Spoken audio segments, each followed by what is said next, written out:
صاحب اس میں ہم یہ دیکھ رہے ہیں کہ دو فریق ہیں جو میں سمجھتا ہوں کہ بے پناہ نقصان ہوا ہے۔ ایک جانب جو ہمارا عدالتی نظام ہے، جیسے یہ کہا گیا کہ یہ سزائیں دے دی گئی تو یہ عدالتوں نے دی نا، یہ ہماری عدالتیں ہی تھیں نا، ان کو سپروائز کر رہی ہے اسلام آباد ہائی کورٹ، اوپر سپریم کورٹ ہے۔ یہ عدالتیں اس طرح سے مثال کے طور پہ ہاتھ میں کھیل رہی ہیں۔ اور پھر اگر یہ کہا گیا کہ یہ کیوں کری گئی، کس طریقے سے کیس بنائے گئے، کس فولش انداز سے بنائے گئے، تو ہمارے ریاستی اداروں نے جب یہ کیسز بنائے تو پھر یہ چیز سامنے آئی۔ پھر اسلام آباد ہائی کورٹ کے ججز کہہ رہے ہیں کہ ہم پہ دباؤ ہے۔ تو اگر آپ کل ملا کے تصویر دیکھیں تو پاکستان کے دو کلیدی ادارے جو ہیں وہ بری طرح سے متاثر ہوئے پچھلی اگر ہم 15-20 دن کے اندر ہی دیکھیں تو۔ خان صاحب، سب سے بڑا مسئلہ یہاں کیپیسٹی کرائسس ہے، اہلیت کا بڑا سیریس ایشو ہے۔ آپ کو پتہ ہے امریکہ کے اندر جب آپ ایک مقدمہ کرتی ہے اسٹیٹ، اگر اس کے اندر ہوتا ہے تو پروسیکیوشن اپیل نہیں کر سکتی، صرف ڈیفینڈنٹ کے پاس رائٹ ہوتا ہے فیصلے کے خلاف اپیل کرنے کا۔ اس لیے وہاں کیس پہ بہت محنت کی جاتی ہے، بیکاز سرکار کے پاس، ڈسٹرکٹ اٹارنی کے پاس ایک گولی ہوتی ہے چلانے کے لیے۔ یہاں پہ ہوتا ہے اچھا جی بعد میں اپیل کر لیں گے، سب کچھ کر لیں گے۔ ایک تو نالائکی ہے، اور دوسرا جیسے آپ نے بڑا امپورٹنٹ ایک بات ٹچ کی کہ سلسلہ عدالتوں کا ابھی تک چل رہا ہے۔ فار ایگزامپل، چھوٹی سی ایگزامپل، یہ جو ملٹری کورٹس والا کیس چل رہا ہے، اس میں اس نے سپریم کورٹ نے کیا لائن لی کہ اچھا ایسے کرتے ہیں کہ جو لوگ بری ہو رہے ہیں ان کے آپ فیصلے سنا دیں تاکہ لوگ عید سے پہلے گھروں کو چلے جائیں، ہمیں بتائیں کتنے لوگ بری ہو رہے ہیں۔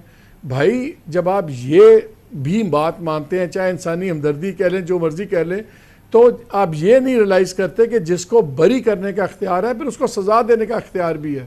تو آپ ٹیسٹلی مان رہے ہیں فیصلہ دینے سے پہلے ہی کہ ملٹری کورٹس کی لیجٹیمیسی ہے۔ ہماری تو کورٹس بھی I think we have a serious capacity issue.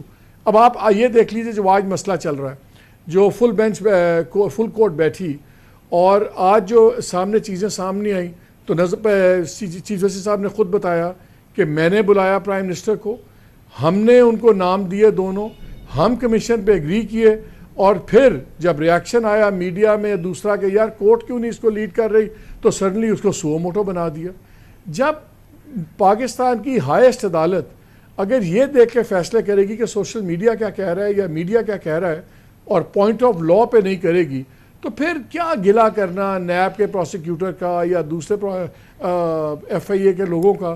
یہ ہمارے ملک کا اصل مسئلہ نہ کرپشن ہے، ہمارا مسئلہ یہ منافقت نہیں ہے، سب سے بڑا اہلیت کیپیسٹی کرائسس ہے، اور یہ سارے نظام کو ڈبو رہا ہے۔ کچھ اتنی بڑا کرائسس ہے، اتنی بڑی، اتنی امبیرسنگ سچویشن ہے عدلیہ کے لیے، اداروں کے لیے، اس قدر امبیرسنگ۔ پھر پبلک امیج آپ دیکھیں کس بری طرح سے سنک کر رہا ہے۔ یہ ہماری ریاست کے کلیدی ستون ہے۔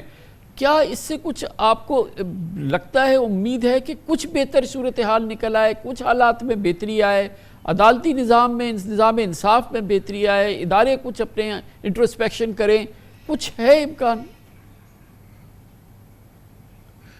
جو اس وقت لگ رہا ہے بڑا مشکل لگ رہا ہے۔ اب آپ مجھے بتائیں، پچھلے دنوں خبر چل رہی تھی اسلام آباد سے کہ جی یہ بھی بات ہو رہی ہے کہ ٹینر پوسٹنگ کر دی جائے چیف جسٹس صاحب کی۔ میرا خیال یہ تھا کہ اس پہ کوئی بات کریں گے، سینئر لائرز کوئی کہیں گے یا ججز، یا اگر کورٹ نے نہیں بھی رسپونڈ کرنا تو کوئی فارمر جسٹسز یہ بات کریں گے، لیکن وہ ابھی تک ہوا میں لٹکی ہوئی بات کہ کیا ٹینر پوسٹنگ ہو رہی ہے۔ میرا خیال تھا کہ شاید چیف جسٹس صاحب یہی کہہ دیں کہ ایسی باتیں چل رہی ہیں، لیکن اگر یہ ٹینر پوسٹنگ ہوتی بھی ہے جس کے بہت سی لیجٹیمیٹ اس کے حق میں دلیلیں جاتی ہیں، تو میں اس سے بینیفٹ نہیں کروں گا، آنے والا چیف جسٹس ہوگا تاکہ کوئی امپریشن نہ پڑے۔ آج بھی آپ دیکھ رہے تھے جب بات جتنی ہو رہی تھی صفائیاں دی جا رہی تھیں۔ چیف جسٹس صاحب نے کہا میں نے اس وقت ملا لیکن میرے پاس ایگزیکٹو پاور نہیں تھی، میں اس وقت ملا، یہ بات ہوئی، اب آیا، میں نے 24 گھنٹوں میں موو کیا۔ لیکن جو حقیقت یہ ہے کہ پہلے دن آپ نے اگر جوڈیشل کمیشن کو آن کیا، پھر آپ نے اس کو سو موٹو کیوں بنایا؟ یہ ایک ٹو اینڈ فرو یہ سمجھ نہیں آتی۔ اب لگ رہا ہے کہ ہم دوبارہ جا رہے ہیں ادھر ایک کمیشن کی طرف، صرف یہ فرق ہوگا کہ ایگزیکٹو کے بجائے شاید فل کورٹ اس کو اپوائنٹ کر دیں، ایسی چیز چلے۔ میں وہی آپ کو بتا رہا ہوں نا، جب ہم اتنے ٹاپ ہمارے لوگ ہیں، جب وہ بھی پرابلم یہ آ رہی ہے، ادارے انسٹیٹیوشنز انڈیویجولز کی طرح بیہیو کر رہے ہیں، اور انڈیویجولز